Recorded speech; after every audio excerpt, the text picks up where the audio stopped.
Boa noite. Deixa só... eu acho que o rapaz da projeção deve ter o... Eu tenho uma apresentação que a gente gostaria de mostrar hoje. Bom, a minha apresentação e a minha fala não vai ser necessariamente... antes de eu falar qualquer coisa, né? Tem microfone sem fio, viu? Se quiser facilitar para apresentar, tem microfone sem fio. Mas eu acho que daqui tá bom. Tá bom? Tá. Obrigado pelo convite. Foi um convite de última hora, então, mas a gente já está, digamos assim, preparado para o assunto que a gente vai abordar hoje. Então, quero agradecer o convite. E a nossa fala hoje, ela não vai ser no sentido de falar efetivamente da proposta em si. Né? A gente tem um painelista que vai fazer isso. Mas sim sobre a necessidade do país em fazê-la. Tá? Existe dentro da discussão sobre a reforma alguns argumentos que já são usuais.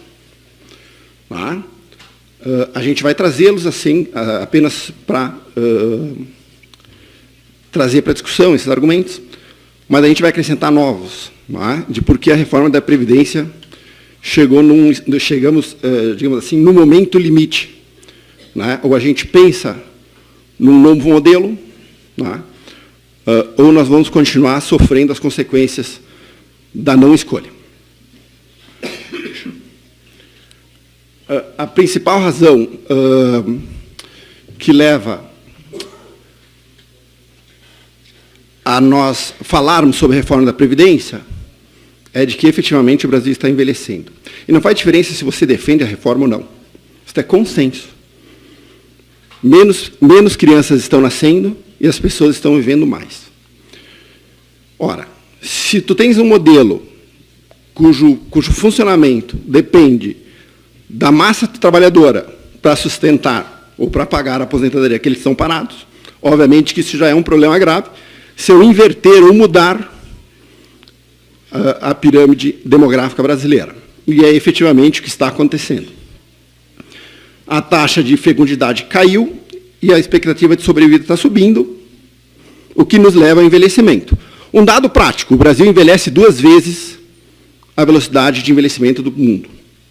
Existem países que já chegaram no limite. Hoje, por exemplo, tem mais vovôs no Japão do que netos. Um dia a gente vai chegar lá também. Tá? Então, nós precisamos não pensar hoje, e nem daqui a 10 dias, e nem daqui a 10 anos. Nós precisamos olhar o futuro. E o futuro diz que o Brasil está envelhecendo, é um argumento que, basicamente, ninguém contesta. Né? Essa é a nossa pirâmide. Nós chegamos ao fim do que os economistas chamam de bônus demográfico, né? Que é quando a parcela em idade ativa da população atinge a maior proporção. Chegamos a isto, já chegamos ao fim, e como o Brasil não perde a oportunidade de perder uma oportunidade, nós passamos o bônus reto, praticamente sem crescimento. Né? Então, a mudança do perfil demográfico é algo que já está consolidado. Aqui nós temos, hoje, 10% da população é idosa, em 2060 serão 40%. Né? Nós temos 10 pessoas em idade ativa para cada idoso. Esse número vai diminuir drasticamente no futuro. O segundo argumento, e esse argumento um pouquinho mais controverso, né, e por isso que eu trago ele, é que o déficit da Previdência existe, independente da metodologia que você use. Quando se começou a apresentar o déficit da Previdência como um fato inegável, vozes se levantaram e disseram, espera aí, a Constituição não separa a Previdência, vamos olhar a Seguridade Social como um todo, porque existem receitas da Seguridade Social e existem despesas da Seguridade Social. E quando nós olhávamos a Seguridade Social como um todo, e não apenas a Previdência, não é verdade que há déficit. Certo? Sim, não. A verdade continua lá, estancado. Sim, há déficit. A Previdência Federal tem 290 bilhões de déficit hoje. Ela é crescente e contínua desde 2003. Não é? Se eu saio do conceito de previdência e paro de discutir previdência e discuto Seguridade Social aos olhos da Constituição, agregando as receitas da contribuição social de PIS e COFINS, e acrescentando as despesas com saúde, mesmo assim, nós temos um déficit da ordem de 170 bilhões de reais. Ou teríamos um déficit, em 2018, da ordem de 170 bilhões de reais. Então, nós temos um déficit da Previdência, e mesmo que você queira argumentar que eu deveria acrescentar as receitas de PIS e COFINS, que são enormes, a esta conta, e acrescentar as outras despesas, ainda assim nós teríamos um déficit. Com vinculação das receitas da União, ou com desvinculação das receitas da União, você pode fazer o que você quiser no número, e ele vai continuar lá, vermelho. É um déficit, é inegável. Então, nós temos uma população envelhecendo e um déficit crescente e contínuo, sob qualquer ótica que você olhe.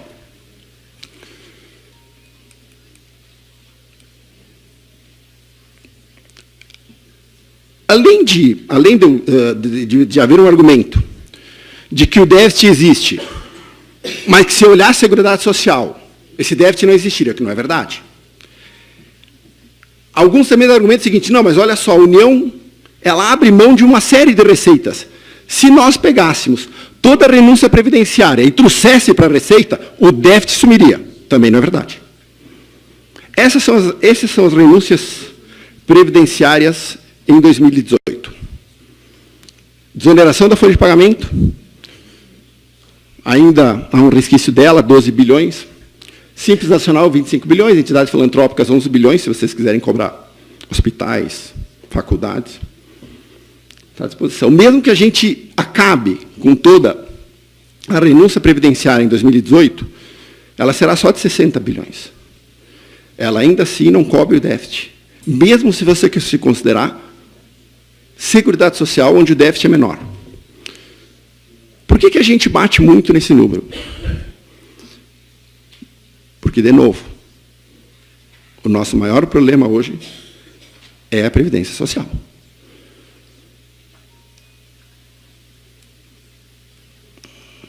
Desculpa que eu estou ainda me acostumando aqui com o... Antes eu falei para você sobre o envelhecimento da população e que 10%... hoje eu tenho um idoso para cada 10 habitantes, né, no país. Mas deixa eu trazer um outro dado para vocês. Nós temos 36 milhões de aposentados no Brasil. Vocês sabiam desse número? 36 milhões. Já é um número público, ele não é um número... Quando a gente pega o regime geral da Previdência Social, mais o BPC, mais o regime particular, né, do servidor público. Nós temos 36 milhões de aposentados e 58 milhões de contribuintes. Esse é o número de pessoas que contribuem para o INSS hoje. De alguma forma. 58 milhões sustentando 36 milhões de aposentados. 1,6 é a taxa. E esse é o número. São 105 milhões de pessoas no mercado de trabalho, 12 milhões delas desempregadas, 92 milhões empregadas, dos 92 milhões empregadas, só 58 milhões contribuem. Eu tenho 1,6, essa é a taxa. Vocês realmente acham que 1,6 pessoas contribuindo conseguem pagar a aposentadoria daquelas pessoas que estão paradas, mas vai piorar? Vai ser 1 por 1 logo. Não estou falando de 2, 3 anos, mas 15, 20 anos, nós vamos falar de uma taxa de 1 trabalhador para 1 aposentado.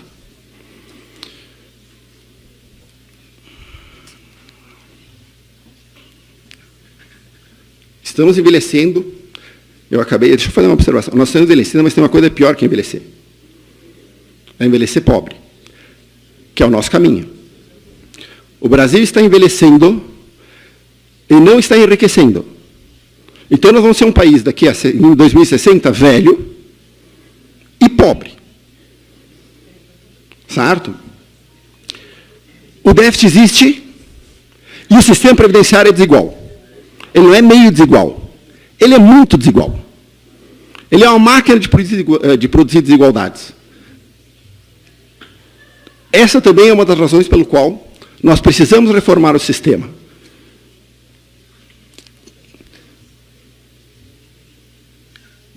Dos 35 milhões de aposentados, do regime geral, 10 milhões se aposentam por idade. 10 milhões, um terço. A renda média recebida por quem se aposenta por idade no Brasil é R$ 970, um salário mínimo. E a idade média que eles se aposentam é de 61 anos, sendo 63 anos os homens e 60 anos as mulheres. Ou seja, um terço dos aposentados do Brasil já se aposentam tarde e já se aposentam com o mínimo possível. Para esses, a reforma é irrelevante, porque ela não vai tocar em nada. Não mexe em nada, porque já se aposentam velhos. Invalidez, não muda nada. Por tempo de contribuição, sim. Tanto é que na proposta encaminhada pelo governo, grande parte da economia vem na aposentadoria por tempo de contribuição. E é essa, efetivamente, aquela que vai trazer grande parte da economia. Mas olha só que injusto, porque também é injusto. O ganho médio do aposentado por tempo de contribuição é R$ 1.984, não é nenhuma fortuna. Ele se aposenta relativamente jovem, hoje se aposenta com 53 anos, 52,6 anos de média, mas ganha pouco. 2 salários mínimos é um salário relativamente baixo para quem se aposenta, contribuído com no mínimo 15 anos, né, de contribuição. Na proposta nova, nós saímos de 15 para 20. E a idade mínima vem para 65. Sim, é aqui que vai dar o grande impacto. Ela não dá impacto na idade, porque ele já se aposenta velho e já se aposenta com salário mínimo. Também não vai dar muita diferença na aposentadoria por rural, porque ele já se aposenta com 65 anos e também já se aposenta com salário mínimo. Tá bom essa som aqui? Tá bom? Existe um anuário chamado Boletim Estatístico da Previdência Social. Tem 1000 páginas, é uma barbada, está tudo lá. Não é um número inventado, ele está lá. O BPC-Loas, que tem mais de 5 milhões de pessoas, também você tem 65 anos e ganha um salário mínimo. Também não vai puxar. O governo tem uma proposta de mudança nisso, mas ela não é muito... Bom, eu não vou falar... Aqui tem o valor médio por categoria, funcionário público e funcionário da iniciativa privada. Nós não vamos, digamos assim, nos deter muito a isso, mas olha só, 80%, 82% das pessoas que se aposentam no regime geral da Previdência ganham até 2 salários mínimos. Como é que vai piorar a situação desse pessoal? Ela já é péssima. Ela já é péssima, ou não é péssima? 2 salários mínimos aposentando hoje. Então, ela já é ruim. Outro argumento, mas esse é rapidinho de se fazer, é de que se você cobrar os devedores, some o déficit. Também não é verdade. Esprema os devedores, e o que você vai conseguir extrair dele são 175 bilhões recuperáveis. De 450 bilhões que estão num passivo lá. É 1 ano de déficit. Menos de 1 ano, porque o déficit é 300 bilhões. Meio ano. Está ruim?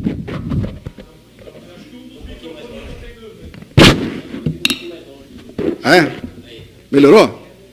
Ah, perdão. Sabe como é que é, né? O cara não é habituado. Desculpa. Não há o que você... A gente pode achar, por uma questão de tentar acalmar o coração, para não ter que fazer o que é necessário, achar que se cobrar devedores resolve o problema. Mas não resolve. Resolve 6 meses do problema. Depois morreu. Se vocês quiserem cobrar a VASP, fica à vontade. A Varig, a JBS também dá para cobrar. Tá a Van aí? Bom, mas eu acho que tem que cobrar todo mundo. Mas mesmo que tu cobre a Van, e vamos imaginar que a Van seja uma devedora costumaz e de valor significativo, não resolve o problema. Nós não estamos falando para resolver o problema. Só, pessoal, vamos deixar Mas olha só. O painelista concluir o raciocínio dele, depois quem quiser falar vai poder falar. Pode se cobrar. Talvez todos esses caras que a gente fala estejam nos 175 bilhões, mas é lá que eles vão ficar. Só resolve 6 meses, não resolve mais nada. E depois eu continuo com o problema. É que nem vender um terreno para pagar as contas. E depois que o dinheiro do terreno acaba, o que eu faço para pagar as contas? Eu não resolvi meu problema, que é o déficit. Nada. Então, é isso que nós estamos discutindo aqui. É muito parecido. Um terreno, um passivo, uma conta a receber, o raciocínio é o mesmo. Então, o déficit existe, o sistema é desigual, ele existe sob qualquer ótica que você olhe, e não adianta nós apertar os devedores. Pode nos acalmar, mas não resolve o problema. Esses argumentos são os argumentos mais fáceis e mais debatidos dentro do debate da Previdência. Eu tenho um que eu quero agregar. A Constituição de 88 criou a chamada regra de ouro. A regra de ouro diz o seguinte, o governo só pode tomar empréstimos junto ao sistema financeiro para rolar déficit em valor equivalente às suas despesas com capital. É interessante o argumento, é interessante o espírito da lei. Porque o espírito da lei é o seguinte, você vai tomar dinheiro emprestado? Vou. Então, que seja para construir estrada, que seja para construir portos, que seja para construir hospitais. Se você vai tomar dinheiro, que seja só para despesas de capitais. Toda vez que o seu déficit excede essa despesa de capitais, ou o governo consegue fazer ajustes contábeis, recebendo dinheiro de estatais, ou para agregar o orçamento, ou ele pede um crédito suplementar ao Congresso para tentar não quebrar a regra de ouro. Nós estamos chegando no limite desta regra. Vai ter um momento que o governo não vai ter escolha nenhuma. E por que vai ter um momento que o governo não vai ter escolha nenhuma? Porque hoje nós temos uma nova lei chamada teto de gastos. Certo? Mas não. Mas o problema não é a lei. O problema é as despesas que estão embaixo da lei. Quando eu digo que tem uma despesa de teto de gastos, é que eu digo o seguinte, olha...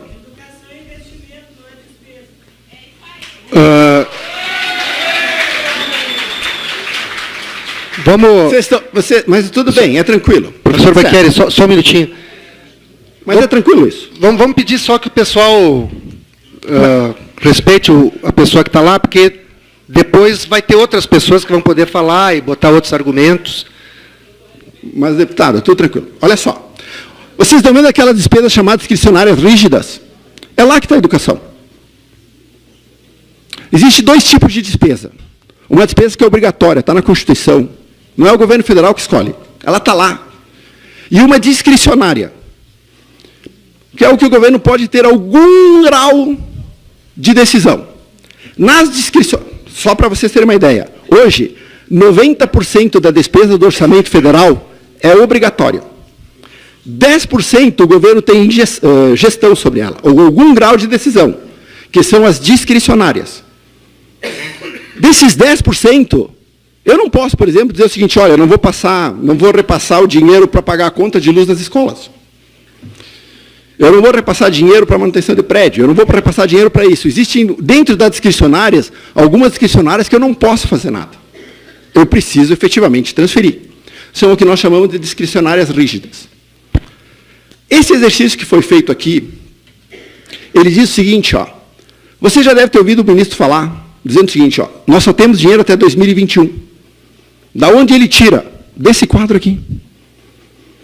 Porque as despesas obrigatórias, que hoje representam 90% de todo o orçamento, crescem mais que o PIB há décadas. Não é anos, não foi ano passado. Cresce o tempo inteiro. Só que 75% das despesas obrigatórias é despesa com a Previdência. Ela que está puxando o gasto para cima. Então, logo, logo, lá em 2022, a minha despesa obrigatória vai ser maior que o meu orçamento de gastos. Eu não vou ter nem receita para pagar as obrigatórias. É por isso que vai faltar dinheiro para a Previdência. Vai faltar dinheiro para pagar para o funcionário público. Vai faltar dinheiro para qualquer coisa. Então, olha só. Não há o que se fazer. Não é uma escolha. É um fato. básico, simples, vai acontecer. A gente pode espernear, a gente pode esconder embaixo da cama, a gente pode acreditar em bicho-papão, vai acontecer, vai faltar dinheiro, porque as despesas obrigatórias crescem mais do que o orçamento e do que as receitas há décadas. Se eu não freá-las, elas vão engolir o orçamento e as discricionárias, da onde saem os investimentos para a educação, vão vir a zero. Vai acontecer? Vai acontecer. É uma certeza matemática. Não é uma dúvida. Nós não estamos discutindo o assunto. Vai acontecer. Porque vem acontecendo. A gente pode fingir que não vê, mas vai acontecer. A questão das despesas obrigatórias... 20 minutos. Perdão, rapidinho. 3,9 é o crescimento ao ano das despesas obrigatórias desde 2010. Você sabe qual é que foi o crescimento real? Desconta a inflação. Você sabe qual é que foi o crescimento do PIB? 0,5%. Esse é o fato. E se você retroagir em 2000, vai continuar lá o número. Nós podemos torturar do jeito que nós quisermos. Quando a gente for fazer a conta, é este o problema. As despesas obrigatórias estão crescendo mais do que o PIB. Nós não conseguimos gerar receita para pagá-las. Vai faltar dinheiro. O governo vai entrar em shutdown. Ele vai dizer o seguinte, em outubro, parou, não tem mais dinheiro para a Previdência. Não paga aposentado. Não tem mais dinheiro para funcionário público. Não paga. Vocês podem ter uma opção, não tem dinheiro, então imprime. Então, aí nós viramos a Venezuela. Depois, se você quiser fazer uma inflação de 1 bilhão de % ao ano.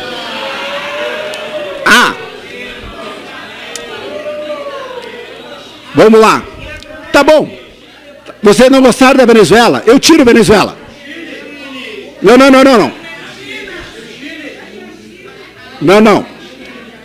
Vou dizer o que nós viramos. Gente, vamos respeitar o orador, depois as pessoas vão poder falar. Eu não estou defendendo o regime de capitalização que nem está contemplado na proposta. Estou defendendo a necessidade da reforma, independente do regime que vai ser adotado.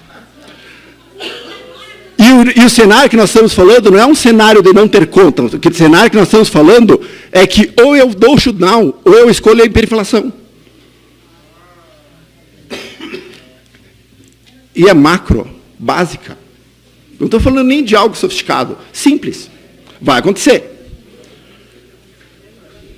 Olha só as despesas. Essas são as nossas despesas. Vocês vejam que a despesa da Previdência, ela descola completamente do resto.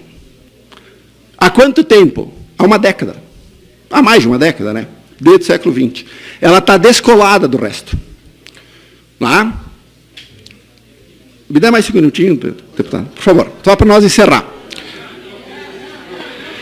Pessoal, a comissão tem feito audiências em vários municípios, como eu falei, em todas elas a gente tem dado algum grau de tolerância para os painelistas concluírem, e depois a gente equaliza o tempo para o outro painelista, e depois vai ter tempo para várias pessoas aqui se pronunciar. Então, vamos permitir que ele conclua o seu raciocínio, que é o jeito de, democraticamente, a gente discutir as coisas, divergindo, mas respeitando a opinião de cada um. Desde 1988, esse é o nosso crescimento médio. A nossa renda cresce a 0,8% ao ano. Eu dobro a renda a cada 100 anos. A China dobra a cada 7, se vocês gostam de falar dela. O Chile, a cada 30.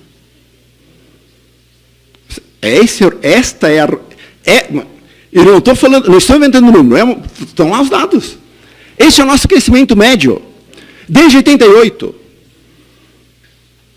Vamos comparar com alguns lugares do mundo? Lá está o Brasil, crescemos 90% de 88 a 2018. Sabe por que eu botei o Chile? Porque não é discutir a Previdência em relação se o sistema de capitalização ou não. É discutir se nós queremos um país que cresce a taxas.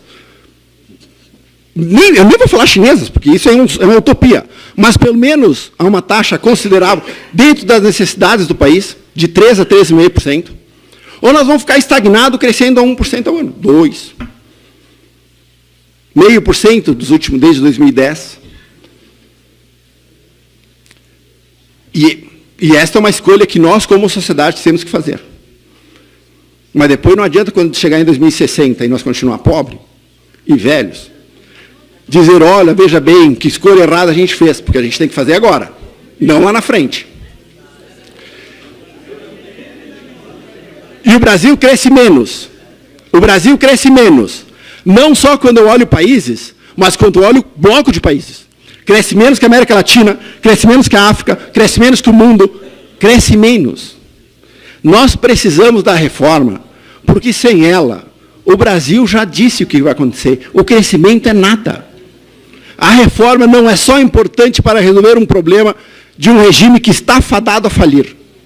Ela também é importante porque precisamos destravar a nação para que a gente possa voltar a ter taxas de crescimento sustentáveis.